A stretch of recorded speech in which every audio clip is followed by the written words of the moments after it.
or services to another person. And by this way, they are reaching an agreement. And for every phase of life, negotiation cannot be removed. We cannot do without negotiating. It is part of the life, it is part of human life. We interact with one another. Imagine a world that is built around you. We just negotiate with each other. One way or the other, we have this interaction where we talk and have a conversation over one thing or the other. Like the story of Robinson Crusoe by Daniel Defoe. In the story, Robinson was a young and impulsive wanderer. He defied his parents and went to the sea. He was involved in a series of violent storms at the sea, and eventually he got lost in an island. Upon combining the island, it was found that he was all alone, and there was no one to negotiate the timing of his activities, the time he wakes up, the time he sleeps, the time he resumes to work. What he could do was to just pick up fruits, gather the leaves, and the rest. So on a fateful day, another man showed up on the island, and he named the Man Friday. And from that very day, they had to make a rule. And in essence, negotiating activities began because they needed to reach an agreement with the rules laid down. So, and also there's a popular saying that no man is an island itself by itself. You just can't be alone. You have to interact. You have to mingle. You have to talk to one person or the other. Conversation has to go on. And this popular saying is connected to Robinson's story that human interaction is the basis of negotiation. We interacting with each other one-on-one is just the basis of what negotiation entails. Now, as an entrepreneur, it is important to come to the realization that one of the tools for your business to be successful is negotiating skills. At some point, we all have to negotiate as a business owner, an entrepreneur. You have to negotiate with your clients. You have to negotiate with team members. You have to negotiate even with government officials. We all have to negotiate with each other. We all have to have the conversation. Many stakeholders, we have to negotiate so as to win competition and stay relevant in business.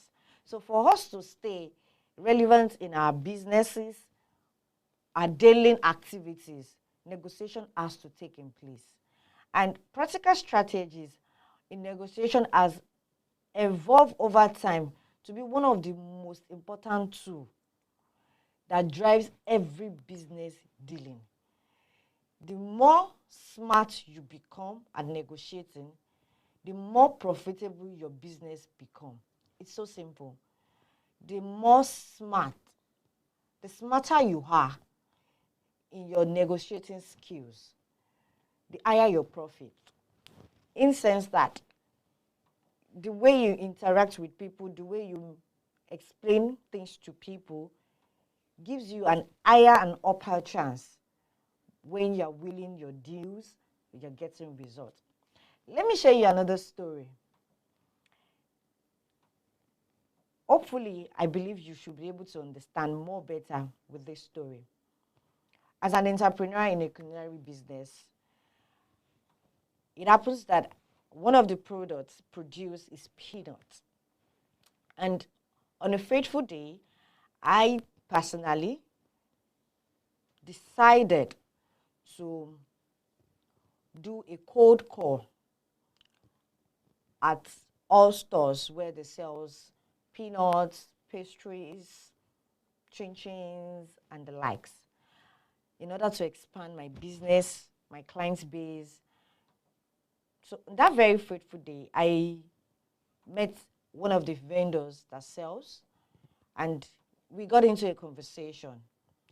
And I picked interest in what the person was doing, just looking from far. Then I was like, okay, this person, let me just walk up to this person. And it was a mutual appearance. I just wanted to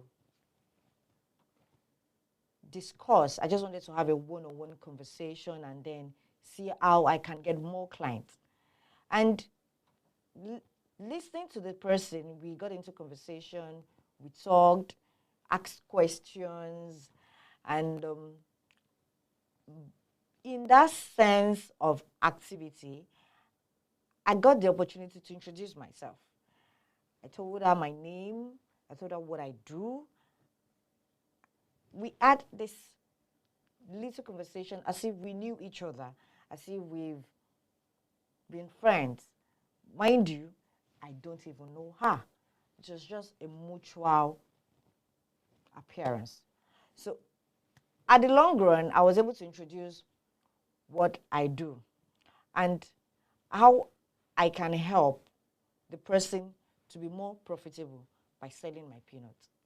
Yes, I'm aware that a lot of people produce, a lot of pastry stores, a lot of individuals in this business.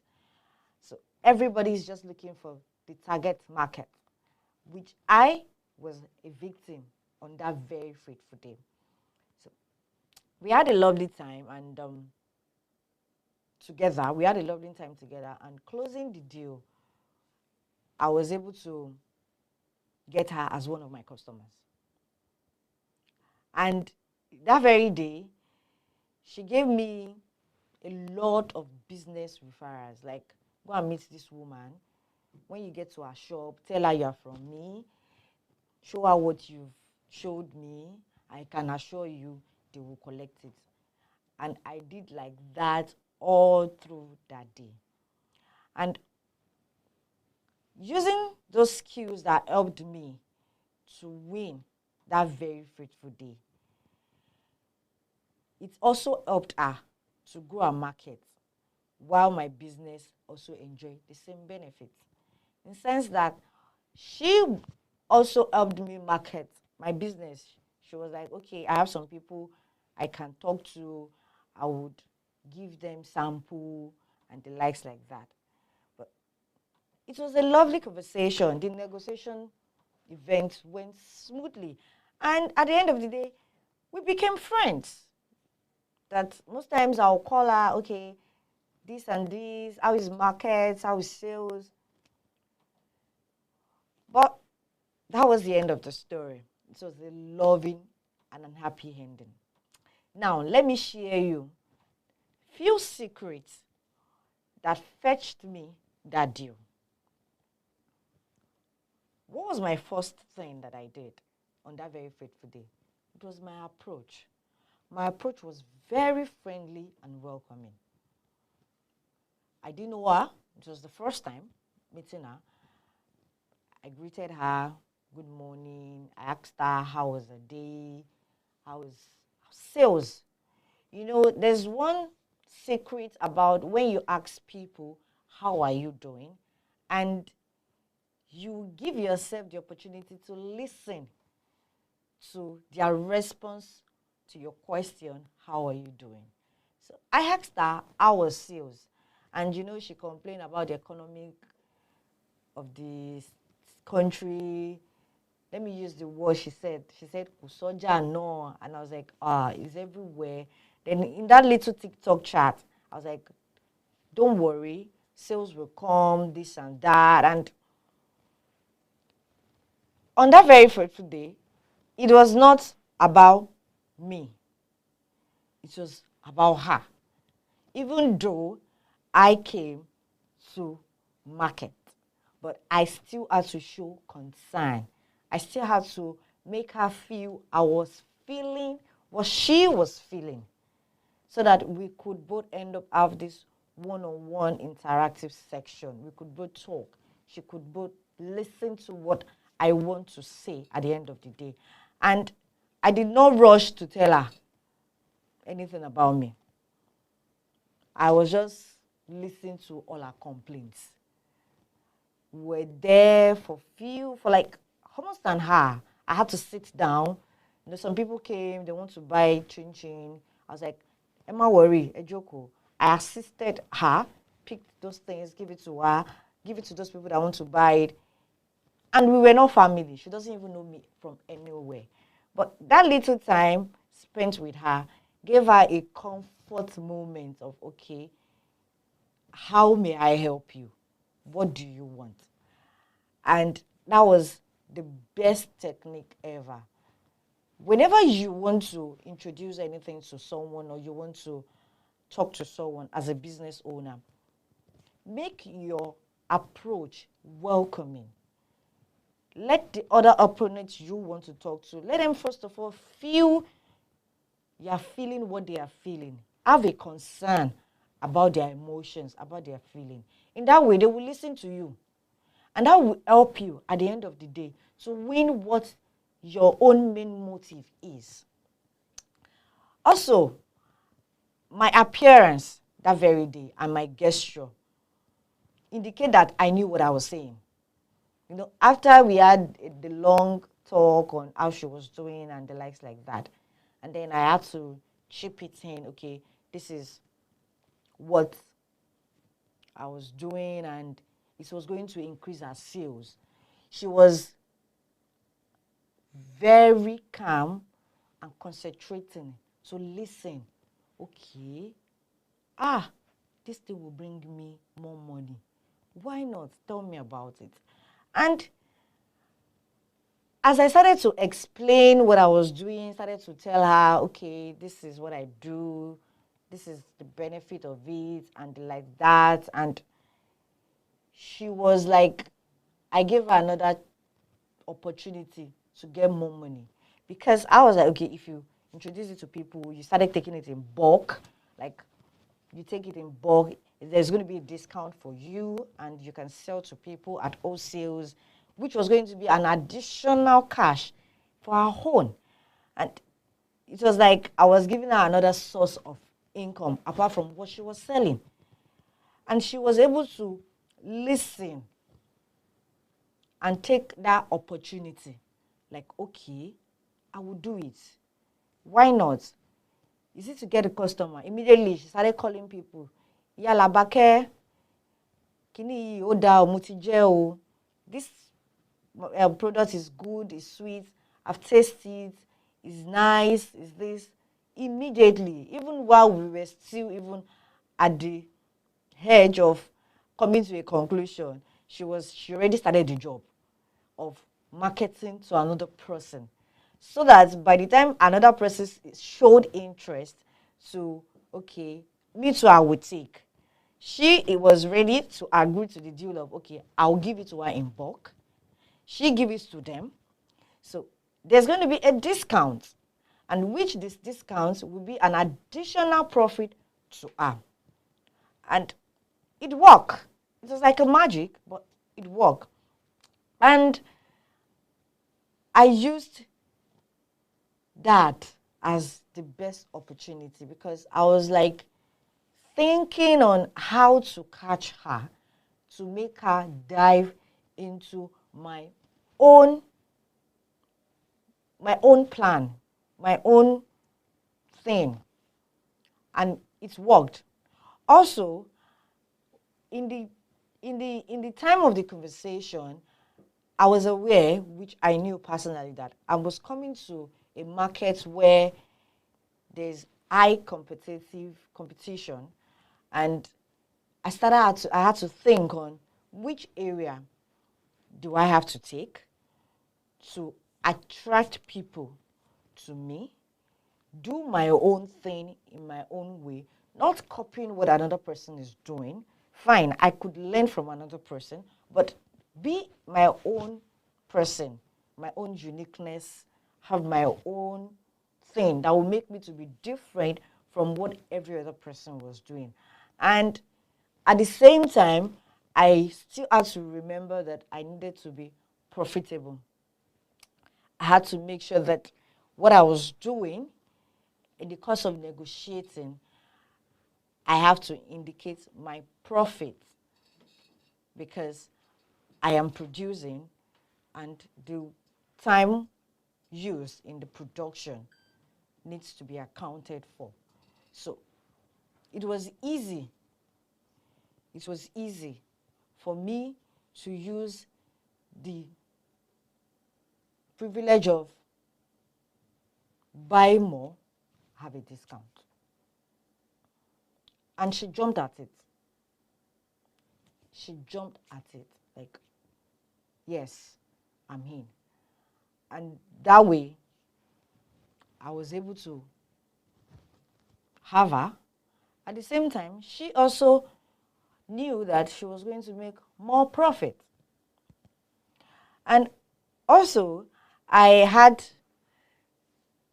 before going to market that very day, I had all possibilities. But I had to ask the question that this also will help me to ensure that I prefer suggestion. That is going to be a win-win situation for both parties. It was not just about negotiating at that moment, but at the same time, I needed to consider the fact that I win, the other person win. More is like a games theory, whereby it is one game theory or two game theory or win-win. Is that one person win or the other person lose, or the two people have a draw? Just like football, where the wing A and the wing B, they are playing each other, and one person wins against the other, and that's the end of the match. More or less, like that's a one-game win. And another person, the two people are the same score, which is like 2 game, and or win-win, whereby we both had draw. So I needed to make sure that at the end of the day, it is a win-win theory where I am not being selfish or being after my own personal gain. Remember, in the beginning when I approached her, I had to listen to her complaints. I had to listen. I had to feel what she was feeling. So doing that, I needed to remember that this person has needs, has things to fix, needs to mend. So I shouldn't just be after my own personal win. I was concerned about her as well. And it was a win-win. It was a win-win. I was not to get the best and leave my products, my prospects hanging. I had to put my efforts, and also I thought about them. I had to think about her. And not just her, every other person coming. So in negotiation, you need to think about the other party. Is this thing going to be favorable for me, for the other person, or not? You just don't come to a conclusion of, I'm talking, and that's just the way I want it to be. To keep the relationship, to keep the friendship, negotiating with each other has to be in place. And remember my story when I first started. I said 2 little girls wants to share an apple. The first child wants the apple to herself, and the other person wants the same apple to herself. But little did they know that they both could be happy, keep their friendship, their relationship, all by just negotiating on, okay, let's divide this apple into 2. You take half, I take half. And we're still cool as friends. My dear viewers, I want you to know that having a practical strategy to negotiate and win a deal is very essential.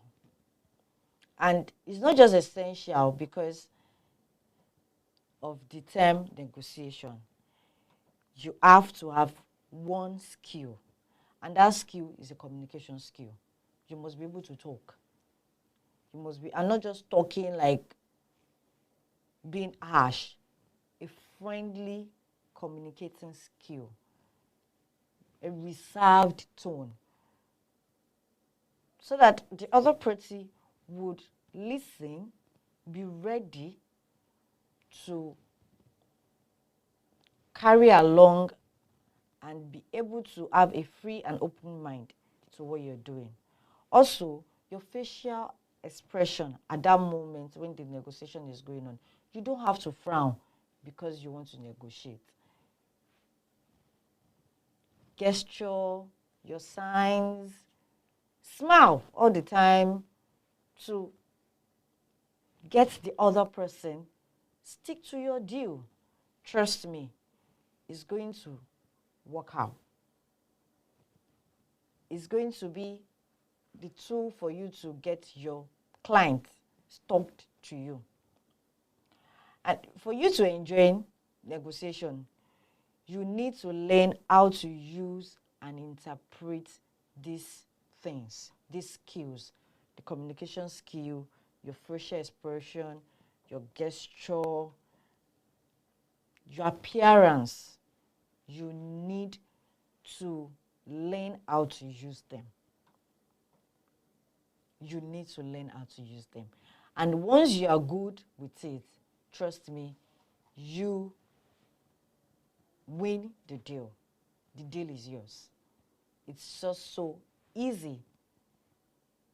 It's as simple as ABC. You don't have to give yourself a headache over what is this person going to say. Just be free and be open-minded and have all this full mind moment. On today's section, I believe we've been able to have 1 or 2 points. And I want you to ask yourself, have you ever tried to win a deal before? If you have, I would love to hear from you on the tactics you use to win the deal, how you went about it, what are the things you actually do to win that deal. Thank you so much for having me today. I hope to see you same time, same day, every Wednesday with Ascent Consult. Thank you so much. My name remains Iyanoluwa Oluwatayo. Thank you and have a wonderful day. Bye.